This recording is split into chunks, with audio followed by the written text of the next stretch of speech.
Kata-katanya seperti bom waktu, dan aku, Nadia, langsung merasa jantung berdegup kencang karena rumor yang beredar. Dia anti-LGBTI, dan siapapun yang dicurigai akan dipecat tanpa ampun. Tapi yang membuatku terkejut adalah ketika rekan kerjaku, Lina, kepala koki yang selalu dingin, tiba-tiba berbisik padaku, kalau kamu mau bertahan, pura-pura saja seperti aku, lesbian. Aku menatap Lina dengan mata terbelalak. Kami baru bekerja bersama selama 6 bulan dan selama itu dia selalu jadi sosok misterius, wanita berusia 28 tahun dengan rambut pendek rapi, mata tajam yang seolah bisa membaca pikiran orang, dan sikap profesional yang tak tergoyahkan. Restoran ini, Sari Rasa, adalah tempat kerjaku yang paling stabil setelah lulus kuliah. Tapi sekarang semuanya terancam karena kebijakan gila Pak Hadi yang terinspirasi dari pandangan konservatif keluarganya. Aku, seorang gadis 25 tahun dari keluarga sederhana di Bandung, tak punya pilihan lain selain mengangguk setuju pada usul Lina. Malam itu, kami mulai berpura-pura, berpegangan tangan di depan rekan kerja, saling pandang mesra saat istirahat, semuanya demi menyelamatkan pekerjaan. Keesokan harinya, suasana dapur berubah. Rekan-rekan mulai bergosip, tapi Pak Hadi tampak puas melihat kesesuaian kami dengan nilai-nilainya yang aneh. Dia pikir hubungan lesbian justru aman karena tak ada risiko kehamilan atau drama pria wanita yang bisa ganggu bisnis. Aku merasa bersalah, tapi apa boleh buat? Keluargaku di Bandung bergantung padaku, ayah sakit, ibu bekerja serabutan, dan adikku masih sekolah. Setiap malam, aku pulang ke apartemen kecilku di pinggiran Jakarta, memandang cermin dan bertanya pada diri sendiri, apa ini benar? Aku bahkan tak pernah tertarik pada wanita sebelumnya. Tapi Lina, dia seolah tak terganggu. Dia mengajariku cara berpura-pura dengan sempurna, jangan terlalu berlebihan, Nadia. Cukup sentuhan kecil yang membuat orang percaya. Seiring hari berganti, pura-pura ini mulai meresap ke dalam rutinitas kami. Saat memasak bersama, tangan Lina sesekali menyentuh lenganku, dan anehnya, itu tak lagi terasa dipaksakan. Dia bercerita tentang masa lalunya, lahir di keluarga konservatif di Surabaya, di mana ayahnya seorang ulama yang ketat, dan dia kabur ke Jakarta untuk mengejar mimpi jadi koki. Aku benar-benar lesbian, Nadia, katanya suatu malam saat kami membersihkan dapur sendirian. Tapi pura-pura ini. Ini demi bertahan. Aku terdiam. Ternyata dia tak berpura-pura, aku yang memanatkannya. Rasa bersalah mulai menggerogoti hatiku, tapi pekerjaan ini terlalu penting. Apalagi ketika Pak Hadi mulai memecat orang-orang yang dicurigai tak sesuai, seorang waiter laki-laki yang terlalu eminin langsung hilang dari sit. Konflik pertama muncul saat keluargaku datang berkunjung. Ibu menelepon bilang ingin mampir ke restoran untuk melihat tempat kerjaku. Aku panik. Bagaimana kalau mereka lihat aku dan Lina berpura-pura? Aku ceritakan pada Lina, dan dia menawarkan bantuan, aku bisa pura-pura jadi teman biasa. Tapi saat hari itu tiba, semuanya berantakan. Ibu datang dengan ayah yang masih lemah, dan tepat saat mereka duduk, Pak Hadi lewat dan berkata lantang, Nadia dan Lina pasangan yang bagus, ya Bu. Mereka contoh karyawan teladan. Wajah ibu memucat. Malam itu, di rumah, ibu marah besar, apa kamu gila, Nadia? Ini dosa besar. Keluarga kita tak pernah begini. Aku menangis, menjelaskan bahwa ini pura-pura, tapi ibu tak percaya. Kamu sudah terpengaruh kota besar, katanya, dan ayah hanya diam, tapi matanya penuh kecewaan.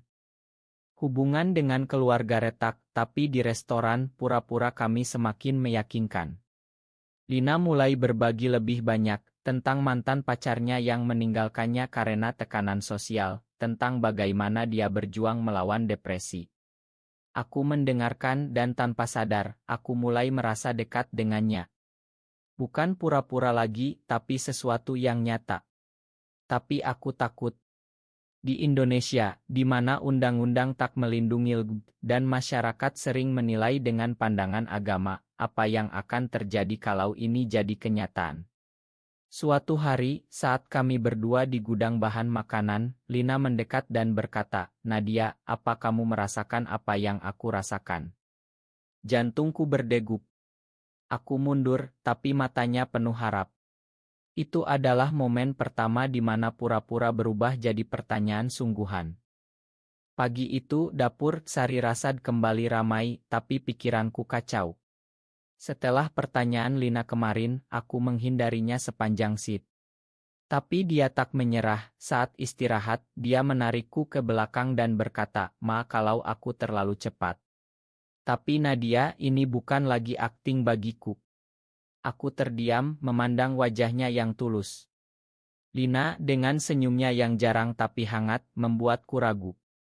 Aku selalu menganggap diri strike, tapi sentuhannya, ceritanya, membuatku mempertanyakan segalanya. "Aku tak tahu," Lin jawabku pelan.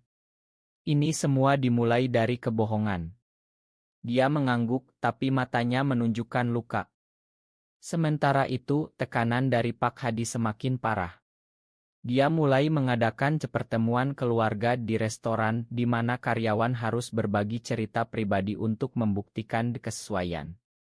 Saat giliranku, aku duduk di depan semua orang, termasuk Lina, dan berbohong. Aku dan Lina saling mencintai sejak pertama kali bertemu. Kata-kata itu keluar dengan lancar, tapi hati terasa berat. Setelah pertemuan, seorang rekan, Andi, mendekatiku dan berkata, "Kalian beruntung."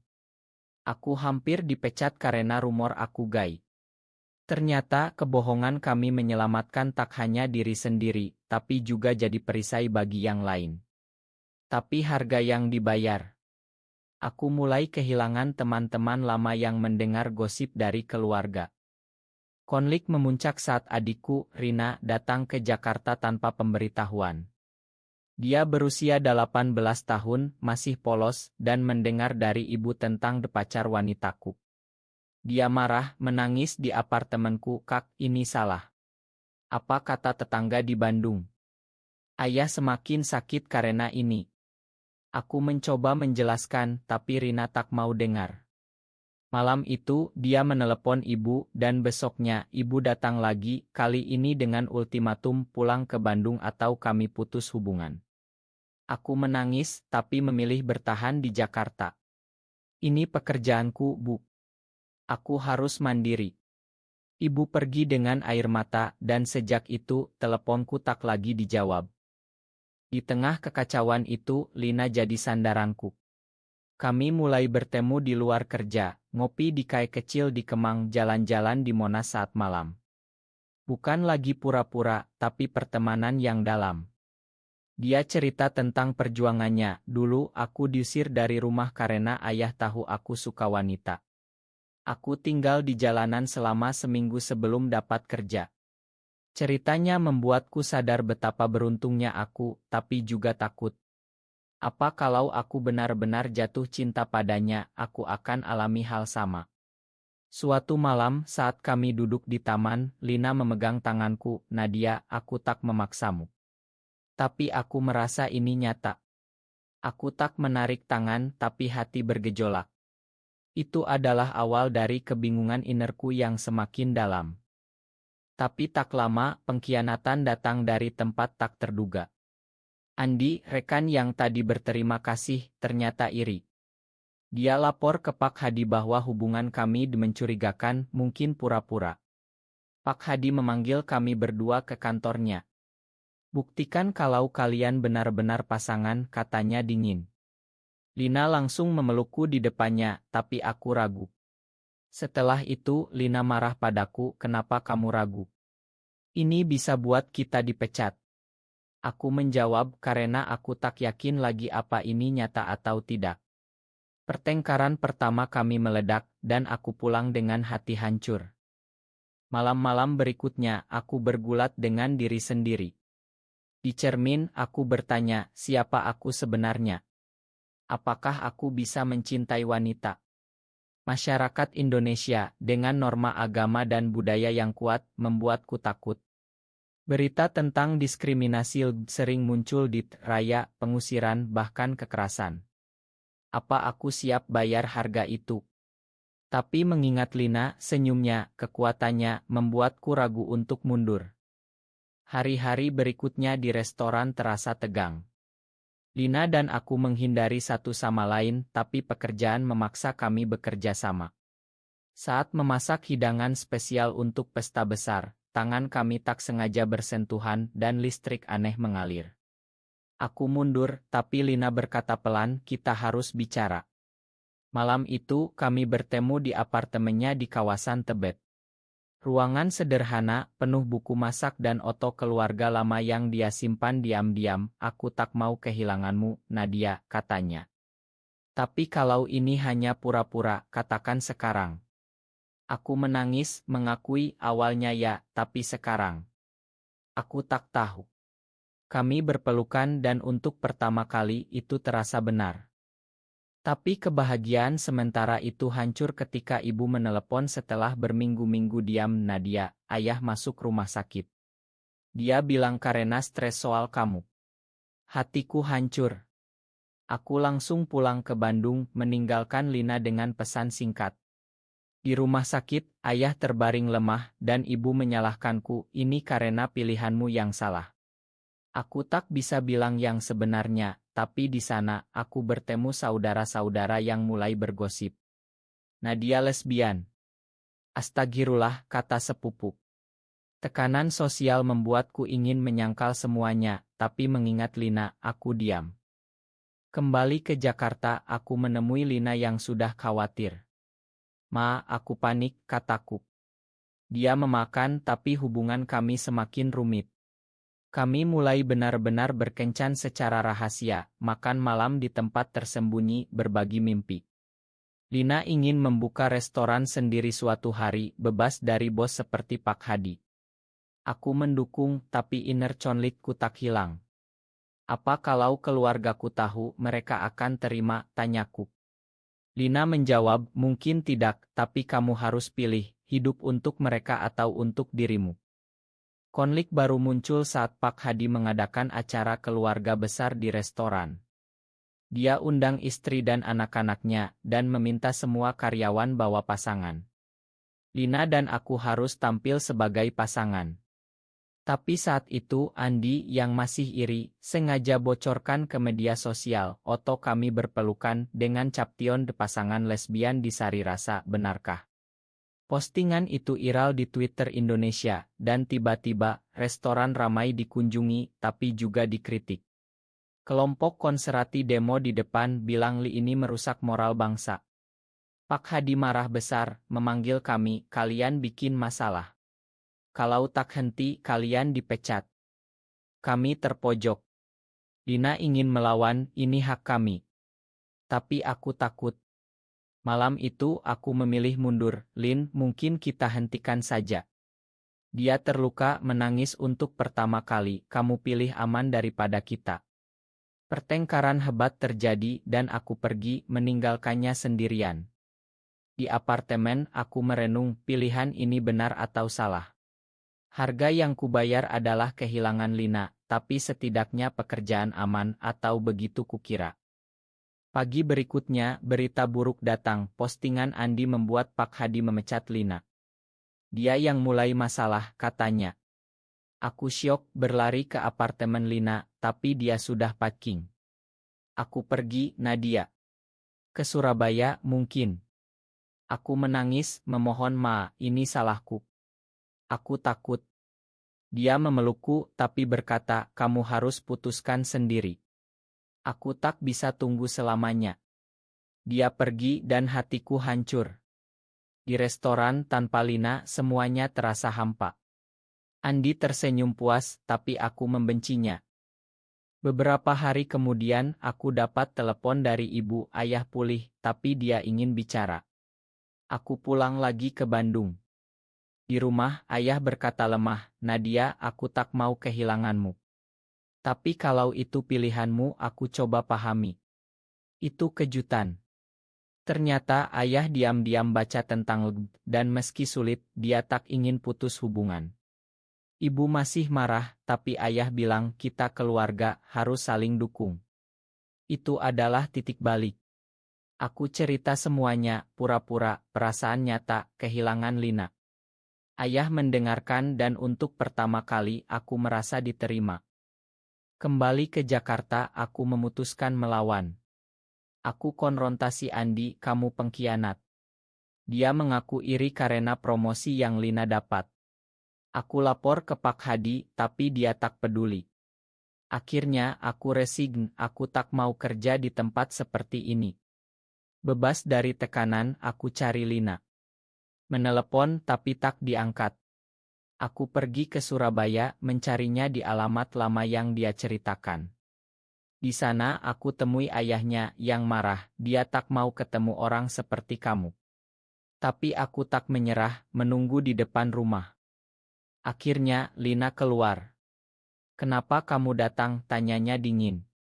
Aku menjawab karena aku mencintaimu. Benar-benar. Kami bicara panjang tentang luka, pengkhianatan dan masa depan. Lina memakan tapi bilang ini tak mudah. Masyarakat tak akan terima. Aku setuju tapi kami memilih bersama. Kami kembali ke Jakarta mulai dari nol, Lina buka warung kecil, aku bantu. Keluargaku perlahan terima meski masih ada gesekan. Tapi cobaan tak berhenti. Saat bisnis mulai maju, gosip lama muncul lagi. Kelompok anti ancam dan kami harus sembunyi. Aku bertanya pada diri, apa ini layak? Tapi melihat Lina, aku tahu jawabannya. Bisnis kami, rasa cinta, mulai berkembang di pinggiran Jakarta. Lina masak, aku urus administrasi. Tapi tekanan sosial tak hilang. Suatu hari, demo kecil di depan warung tutup. Ini dosa. Kami tutup sementara, tapi Lina tak gentar, kita lawan dengan cara kita. Aku dukung, tapi innerku masih bergulat. Apa pilihan kami benar? Di malam-malam sunyi, aku ingat awal mula, pura-pura yang berubah jadi nyata, pengkhianatan Andi, dukungan ayah. Konflik terakhir muncul saat mantan Lina datang. Dia seorang wanita kaya dari keluarga berpengaruh, tawarkan bantuan, kembali padaku, Lin aku bisa lindungi kalian. Lina ragu dan aku cemburu. Apa kamu masih cinta dia, tanyaku. Lina jawab, tidak, tapi tawaran ini bisa selamatkan bisnis. Aku marah, jangan jual diri. Pertengkaran hebat dan Lina pergi sementara. Aku sendirian merenung, ini harga dari pilihan kami. Akhirnya, Lina kembali, aku pilih kamu, Nadia. Kita bangun sendiri. Kami rekonsiliasi dan bisnis pulih. Keluargaku datang berkunjung, ibu mulai lunak, selama kamu bahagia. Tapi masyarakat masih menilai. Kami jadi simbol perjuangan bagi komunitas LGBT di Indonesia, meski diam-diam. Di akhir perjalanan ini aku sadar, setiap pilihan punya harga. Pura-pura awal membawa kami ke sini dengan luka dan kemenangan. Tapi pertanyaan tetap, apakah berpura-pura demi bertahan hidup selalu salah, atau kadang itu satu-satunya jalan menuju kebenaran?